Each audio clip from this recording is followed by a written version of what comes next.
Welcome to Nintendo Ninja News. I'm your host, Chris Tysis, and we are here to talk about Sony.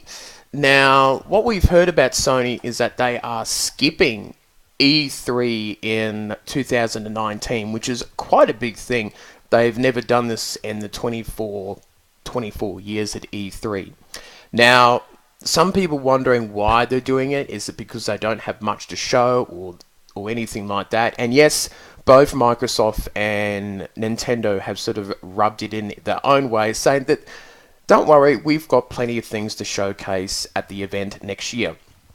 But I think the main reason why is Sony will next year begin their transition to the new console, the PS5. I expect it to be called the PlayStation 5, and that there may not be as many games to show off towards the end of a console's life.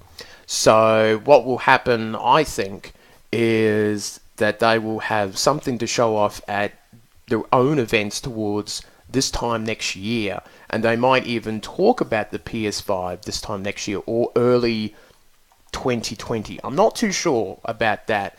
They might not want to hurt Christmas sales and try to eke out a bit more of the PS4 sales.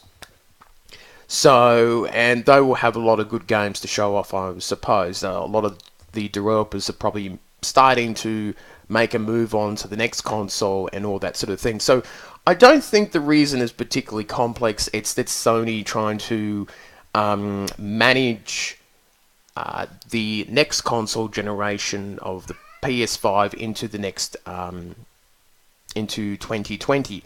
I think it's probably going to come out in 2020, and I think it makes logical sense. But what does it mean for the Nintendo Switch, or even more powerful console coming out? I wouldn't be too concerned. I think Nintendo has been waiting for this time and period, and I'm sure that they have an idea or two up their sleeve.